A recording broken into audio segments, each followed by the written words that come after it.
ان کو پروٹوکولیں بھی ملنا شروع ہو گئی ہو تاکہ جو ہے نا اس تمام تر چیزوں کے اندر فضل الرحمان کوئی خلل نہ ڈال سکے. فضل الرحمان مطلب اپوزیشن کو کچھ نہ کر سکے. اپوزیشن سے دیکھیں اس وقت کوئی فرق تو حکومت کو نہیں پڑتا کیونکہ تمام تر چیزیں تو ان کے جیب کے اندر ہے. اس وقت غیر اعلانیہ مارشل لا ہے جو کہ مارشل لا سے بدتر ہے, تمام تر کنٹرول منیر کے پاس. لیکن ان تمام تر چیزوں کے اندر نا فضل الرحمان کی رضامندی انتہائی اہم ہو جاتی ہے کیونکہ اگر فضل الرحمان رضا نہیں ہوتے نا تو پھر ان کے خلاف جو ہمیشہ اسلام مذہب کارڈ جو ہے اسٹیبلشمنٹ نے استعمال کیا ہے نا وہی اسٹیبلشمنٹ کے خلاف وہ مذہب کارڈ مطلب استعمال ہو سکتا ہے, جس سے جو ہے نا بچنے کے لیے اسٹیبلشمنٹ فضل الرحمان کے بھی تمام تر چیزوں کی آفر کرتی رہتی ہے اور فضل الرحمان کو بھی خوش رکھنے کی کوشش میں رہتی ہے. 300 یونٹ فری بجلی کا وعدہ کرنے والوں نے سولر سے ملنے والی بجلی پر بھی ٹیکس لگا دیا. آئی پی پیز کا مقابلہ عام عوام کے ساتھ شروع ہے اور حکومت یہ ٹیکس لگا کر آئی پی پیز کے ساتھ کڑی ہو گئی ہے کیونکہ یہ بجلی بنانے والی کمپنی حکومت میں موجود خاندانوں کی ہے کہ جو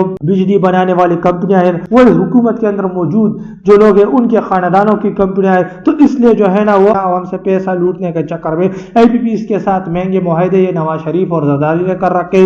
300 یونٹ فری بجلی کے وعدے کرنے والے مطلب جو ہے نا اب عوام کا خون چوس رہے اور عوام جو ہے نا عوام کو بھی کچھ فرق نہیں پڑ رہا ہے کیونکہ سب کو پتا ہے کہ عوام جو ہے نا وہ تمام تر چیزیں وہ مطلب بھگت سکتی ہے. عوام ایک ایڈجسٹ قوم بن چکی ہے, مطلب ہر حالت میں آپ کو ایڈجسٹ کر لیتے ہیں چاہے کتنی مہنگائی ہو یہ قوم اپنے آپ کو ایڈجسٹ کر سکتی ہے. اس وقت ان کو پتا ہے کیونکہ اگر یہ قوم ایڈجسٹ نہیں کر سکتی تو کب کی یہ قوم ان پر چڑھ دوڑتی, لیکن سب کو پتا ہے کہ ہر حالت میں یہ قوم ایڈجسٹ کر سکتی ہے جس کا خمیازہ اب عوام بھگت رہی ہے. عوام جو ہے نا اس عوام کے اندر ٹھکے کی غیرت نہیں ہے. معذرت کے ساتھ اگر ہم میں غیرت ہوتی نا تو اب تک پاکستان جو ہے اس دلدل سے نکل چکا ہوا تھا, لیکن اب تک یہ دیکھیں 4 سال مکمل ہو گئے, 4 سال سے زائد وقت ہو چکا ہے لیکن اب تک پاکستان اسی دلدل میں پسا ہوا ہے. عمران خان صاحب نے اڈیالہ جیل سے پیغام بھیج دیا ہے کہ قومی اسمبلی سے استعفے دے دیے جائے. کہا ہے عمران خان کے نام پہ ووٹ لے کر مرغات کے مزے لینے والے 2 ٹکے کے کمبے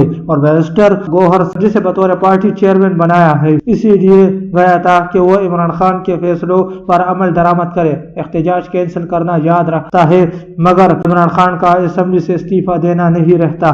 کہ احتجاج کینسل کرنا بیرسٹر گوہر کو یاد رہتا ہے لیکن عمران خان کا اسمبلی سے استعفیٰ دینا یاد نہیں رہتا ہے. عمران خان صاحب کہہ رہے کہ تمام تر لوگ جو ہے نا وہ پارٹی کی اسمبلی سے استعفے دے دے, اس وقت اس اسمبلی کی کوئی اوقات نہیں اور اس تمام تر چیزوں کے فیصلے سڑکوں پر ہوں گے. سب کو پتا ہے سڑکوں پر ہوں گے, اس کے علاوہ کوئی فیصلے نہیں ہو سکتے.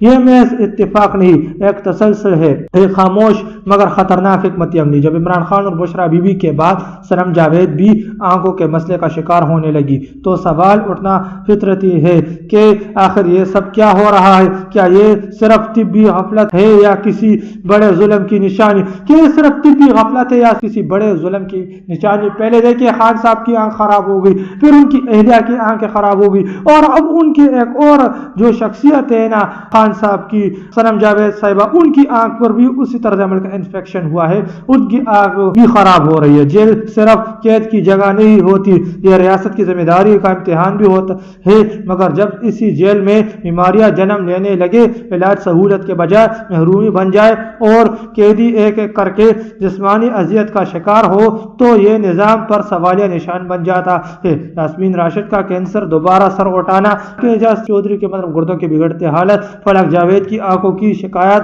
عالیہ حمزہ کو نامناسب ماحول میں رکھنا, یہ سب واقعات محض خبریں نہیں ایک المیہ ہے. تاریخ گواہ ہے کہ جب ہر ہمیشہ وقتی ہوتا ہے مگر اس کے اثرات دیر پا ہوتے ہیں. فرعون ہو ہلاکو خان کی مثالیں دینا شاید مبالغہ لگے مگر جب انسانیت سسک رہی ہو تو الفاظ خود شدت اختیار کر لیتے ہیں. یہ وقت خاموش رہنے کا نہیں, یہ وقت سوال کرنے کا ہے, یہ وقت انسانیت کے حق میں کڑے ہونے کا ہے کیونکہ جب ظلم حد سے بڑھ جائے تو خاموشی بھی جرم بن جاتی ہے. جب ظلم حد سے بڑھ جائے تو خاموشی بھی جرم بن جاتی ہے. وہ کہتے ہیں کہ جب ظلم حد سے بڑھ جاتا ہے تو مٹ جاتا ہے. تو کیسے مٹ جاتا ہے کہ عوام اٹھتی ہے اور عوام ان پر چڑھ دوڑتی ہے تبھی مٹتا ہے. مطلب جب ظلم حد سے بڑھ جاتا ہے نا تو ریاکشن آتا ہے, رد عمل آتا ہے اور اس رد عمل کے بدلے میں وہ مطلب ظلم ختم ہو جاتا ہے. لیکن اس وقت عوام کوئی رد عمل نہیں دے رہی, عوام خاموش تماشائی بن بیٹھی ہے اور ان کی اسی بے غیرتی کی وجہ سے معذرت کے ساتھ میں کہہ رہا ہوں، عوام کی ہم لوگوں کی اسی بےغیرتی کی وجہ سے نا یہ تمام تر لوگ ہم پر جو ہے نا وہ مست ہو گئے ہیں، مستی انہیں چڑھی ہوئی ہے۔ تو یہ مستی کیسے اتار جا سکتی ہے کہ عوام و ٹین پر چڑھ دوڑے، اس کے علاوہ کوئی چارہ نہیں۔ دیکھیے اور یہ تمام تر چیزیں واضح بھی ہو رہی ہے، یہ انفیکشن کا جو معاملہ ہے، تمام تر چیزیں کہ پہلے خان صاحب کی آنکھ خراب، پھر ان کی اہلیہ کی آنکھ خراب، اور اب خبریں آتی ہے کہ خان صاحب کے ایک اور رہنما جو فلک جاوید خان صاحبہ ان کی بھی آنکھیں خراب ہو رہی۔ تو عوام کے پاس ایک ہی راستہ ہے کہ عوام اٹھین پر چڑھ دوڑے اور ایک انقلابی احتجاج کے اندر جائے، اس کے علاوہ جو ہے نا عوام کا کوئی مستقبل نہیں۔ تو یہ تو کچھ اپڈیٹ جو کہ میں نے آپ کے ساتھ شیئر کرتا چل، ملتے ہیں آپ کے ساتھ اگلی ویڈیو میں، تب تک کے لیے اپنے بھائی کو اجازت دیجیے، اللہ